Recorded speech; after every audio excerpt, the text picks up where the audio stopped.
बच्चों, कोई भी धंधा हो या कारोबार हो या किसी भी प्रकार का काम हो, छोटा या बड़ा नहीं होता। ऐसे विचार प्रतिपादित करने वाले युग पुरुष थे संत बसवेश्वर। शारीरिक श्रम एवं व्यवसाय ही स्वर्ग है, ऐसा कहा करते थे।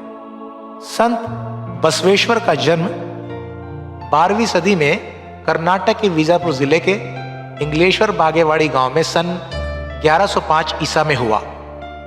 आपके पिताजी का नाम आदिराज तथा माताजी का नाम मदलांबिका था। मदलांबिका परम शिव भक्त थी। बसवेश्वर जी ने 12 वर्ष कृष्णा नदी एवं मलप्रभा नदियों के संगम पर कूडल संगम के अध्ययन केंद्र में रहते हुए विभिन्न भाषाएं, धर्म और तत्व ज्ञान आदि का दर्शन किया। महात्मा बसवेश्वर अछूत प्रथा नहीं मानते थे। आपकी एक घटना देखते हैं। एक बार कल्याण नगरी में शिव शरण ढोर कक्या की पत्नी रास्ते से जा रही थी। तब उसने देखा कि महात्मा बसवेश्वर घोड़े पर सवार होकर आ रहे हैं। उसने उनको रुकने के लिए कहा। बड़े आदर से अपने घर भोजन का निमंत्रण दिया, लेकिन राज दरबार में कुछ जरूरी काम होने के कारण वे रुक न सके। राज दरबार का कामकाज निपटाने के बाद जब वो घर लौट रहे थे, तब उन्हें उस ढोर पत्नी से मिले निमंत्रण का स्मरण हुआ और आप उनके घर जा धमके, लेकिन आपको वहां कोई दिखाई न दिया। इतने में दरवाजे के किनारे से पके हुए चावल के दाने लेकर बाहर निकलती चींटियों की कतार आपने देखी। आपने सोचा कि ये चींटियां ही अपने लिए प्रसाद ला रही हैं, लेकिन आपको ये उचित न लगा कि आप उनके दाने ले लें। तब आप तुरंत एक दुकान में गए और वहां से कुछ गुड़ ले आए। वो गुड़ आपने चींटियों के सामने रखा। गुड़ की गंध से चींटियों ने चावल के दाने छोड़ दिए और वे गुड़ में चिपक गईं। चावल के दाने बटोर लिए और घर लौटकर स्नान पूजा के बाद आपने प्रसाद ग्रहण किया। ऐसे थे संत बसवेश्वर। उनका एक और किस्सा है। बारिश के दिनों में एक बार गांव के बाहर एक छोटे बालक को तालाब में डूबते हुए देखकर आपने उसे बाहर निकाला, लेकिन आपको इसकी सराहना नहीं मिली, उल्टा अपेक्षा मिली, क्योंकि वो लड़का अछूत था। इस घटना का आप पर बहुत गहरा असर हुआ।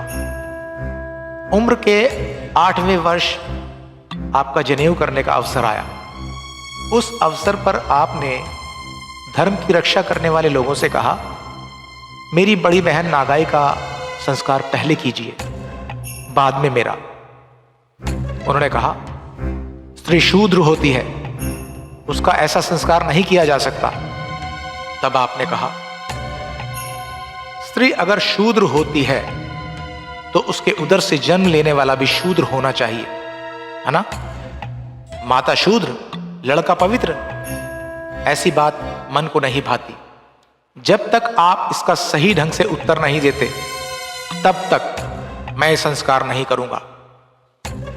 मानव मानव के बीच, माता पुत्र के बीच, भाई बहन के बीच भेदभाव करने वाला आपका धर्म मैं नहीं मान सकता। धार्मिक लोगों ने उनके सामने 2 विकल्प रखे। वैसे तो तुम्हें यह संस्कार करना ही पड़ेगा, अन्यथा तुम्हें जननी और जन्मभूमि का त्याग करना होगा। सिर्फ 8 वर्ष के उम्र के बालक ने उसी क्षण उत्तर दिया कि जब तक मेरी आत्मा किसी बात को स्वीकार नहीं करती, तब तक मैं उसका स्वीकार नहीं कर सकता। आपने दृढ़ निश्चय किया और कहा, मैं दूसरा विकल्प स्वीकार करता हूं। आपने घर बार त्याग दिया और कूडल संगम पर जाकर श्री संगमेश्वर गुरु जी से शिक्षा प्राप्त की। बाद में मंगल वेढ़ा जाकर आपने राजा बिज्जड़ के दरबार में नौकरी की। आपने दया, अहिंसा, सत्य, सदाचार आदि गुणों का प्रचार किया। प्रेम भरा आचरण करो, ऐसा आपका उपदेश हुआ करता था। आपने कल्याणी में निर्माण की हुई शिवानुभव मंडप अर्थात अनुभव मंडप, इस संस्था की स्थापना की। यह उस समय की गणतंत्र की पहली संसद थी। विभिन्न जाति व्यवसायों के भक्त माने शिव शरण यहाँ इकट्ठा हुआ करते थे और विभिन्न विषयों पर चर्चा और मंथन किया करते थे। लयबद्ध मध्य के माध्यम से होने वाली ये चर्चा, ये वचन आगे चलकर संग्रहित किए गए। परिसंवाद के रूप में जो चर्चा हुआ करती थी वही बाद में कन्नड़ साहित्य में वचन साहित्य के रूप में प्रकाशित हुई। आपने उसी के माध्यम से समाज का प्रबोधन किया।